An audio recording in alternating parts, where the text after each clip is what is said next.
Assalamualaikum warahmatullahi wabarakatuh. Perkenalkan, nama saya Siti Roteni dengan ujung NIM 01. Dan saya Sela Ramadan dengan ujung NIM 03. Baik, di sini kami akan membahas mengenai pembelajaran teks negosiasi menggunakan media audio visual aplikasi CapCut. Oke, jadi jenis media yang kami gunakan adalah aplikasi CapCut, yang dimana CapCut itu sendiri adalah salah satu aplikasi edit video yang sangat praktis digunakan baik untuk pemula maupun profesional. CapCut itu memiliki fitur editing yang lengkap, mulai dari transisi filter, efek, template teks, template video, dan lain sebagainya. Selanjutnya yaitu langkah-langkah dalam menulis teks negosiasi. Langkah yang pertama yaitu menentukan tema. Nah, pada langkah pertama ini siswa diminta untuk memilih tema yang akan dituliskan. Bisa mulai dari menentukan latar belakang dari tema tersebut beserta pokok permasalahannya. Yang kedua yaitu menentukan siapa saja pihak yang terkait. Siswa diminta untuk menentukan siapa saja pihak-pihak yang terlibat dalam proses negosiasi tersebut sesuai dengan kebutuhan. Yang ketiga yaitu menentukan fokus permasalahan. Nah, pada langkah ini siswa diminta untuk menentukan fokus dari permasalahan dan pastikan bahwa fokusnya tidak melenceng dari tema yang akan dibahas. Langkah selanjutnya yaitu menyiapkan proses tawar-menawar. Siswa bisa menyiapkan proses tawar-menawar dengan memperhatikan topik yang diangkatnya. Lalu langkah yang kelima itu siswa membuat kerangka penulisan teks sesuai dengan strukturnya yang benar. Lalu langkah yang terakhir adalah siswa mengembangkan kerangka tersebut menjadi sebuah teks yang tersusun atas bahasa yang mudah dipahami. Selanjutnya yaitu analisis dari kelebihan dan juga peluang dari penggunaan aplikasi CapCut. Kelebihan yang pertama yaitu aplikasi CapCut ini menawarkan beragam fitur editing video, mulai dari pengaturan warna, efek visual, hingga transisi yang menarik. Kelebihan yang kedua yaitu mudah digunakan. Aplikasi CapCut didesain dengan antarmuka yang sederhana dan mudah digunakan bahkan bagi pengguna pemula sekalipun. Yang ketiga yaitu gratis. Aplikasi CapCut ini merupakan aplikasi gratisan sehingga siapapun bisa memanfaatkannya tanpa perlu membayar biaya sepeser pun kecuali jika ingin menggunakan fitur premium. Kelebihan yang keempat yaitu membuat video berkualitas tinggi. Nah, aplikasi CapCut ini mendukung resolusi video hingga 1080 pixel sehingga dapat menghasilkan video dengan kualitas yang baik. Selanjutnya itu analisis yang kedua yaitu peluang.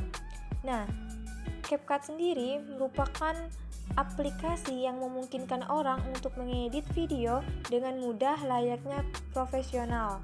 Aplikasi ini menyediakan berbagai template, filter, efek visual, dan juga musik. Video yang edit di CapCut juga memiliki peluang lebih tinggi untuk menjadi viral di TikTok dan platform lainnya. Lalu analisis kekurangan dan tantangan dari aplikasi CapCut. Kekurangannya ini tuh terdiri dari 3. Yang pertama itu tidak cocok untuk pengeditan video yang kompleks.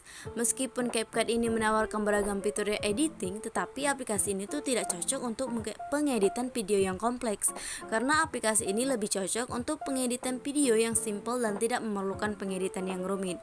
Lalu kekurangan yang kedua yaitu kurangnya kontrol audio. Meskipun CapCut ini menawarkan fitur audio yang memadai, tetapi aplikasi ini tuh masih kurang dalam hal kontrol audio. Pengguna tidak dapat mengatur volume secara detail. Lalu kekurangannya ketiga yaitu terbatas pada smartphone saja. CapCut ini tuh hanya tersedia untuk smartphone sehingga pengguna tidak dapat menggunakan aplikasi ini pada laptop atau desktop. Lalu tantangan pada aplikasi CapCut ini tuh ada 5. Yang pertama, kurva pembelajaran. Meskipun CapCut ini dirancang agar mudah digunakan, tetapi tetap memerlukan memerlukan waktu untuk memahami sepenuhnya berbagai fitur dan alat yang ditawarkan. Pemula mungkin perlu melewati kurva pembelajaran untuk memanfaatkan sepenuhnya potensi aplikasi. Lalu tantangan yang kedua itu perencanaan konten. Membuat konten yang menarik memerlukan perencanaan yang baik, menentukan narasi, adegan, dan efek yang akan digunakan memerlukan pemikiran strategi sebelumnya. Lalu tantangan yang ketiga itu ada pemilihan musik yang tepat. Yang keempat adalah tantangan optimalisasi kualitas video, dan yang terakhir itu ada kreativitas terbatas. Meskipun CapCut ini menawarkan banyak fitur kreatif, beberapa pengguna mungkin merasa terbatas dalam hal opsi dan variasi. Selanjutnya yaitu materi pembelajaran yang ada di SMA, yaitu teks negosiasi. Teks negosiasi ini adalah suatu bentuk interaksi sosial yang biasanya berfungsi sebagai media untuk mencapai suatu penyelesaian bersama antara pihak yang memiliki perbedaan kepentingan. Pihak tersebut akan berusaha menyelesaikan perbedaan yang muncul dengan cara berinteraksi dan mencari solusi dengan tidak merugikan salah satu pihak. Nah, teks negosiasi ini dikelompokkan atau dibagi menjadi dua jenis, yaitu negosiasi formal dan juga negosiasi informal. Negosiasi formal merupakan negosiasi yang dibuat dan ditujukan untuk kepentingan formal. Contohnya, untuk mengajukan suatu negosiasi penawaran jasa ataupun barang kepada lembaga pemerintahan dan lembaga pendidikan. Bisa jadi konteksnya negosiasi secara langsung di dalam sebuah forum, fit dan proper test dan juga wawancara. Yang kedua yaitu negosiasi informal. Jika kita lihat dari namanya, jenis negosiasi ini adalah kebalikan dari negosiasi formal. Negosiasi informal merupakan jenis negosiasi yang lebih sering digunakan di kehidupan sehari-hari oleh masyarakat secara umum, sehingga dalam prosesnya akan ada pertemuan, interaksi yang dekat, dan juga bisa jadi kegiatan melobi seseorang dalam suasana santai.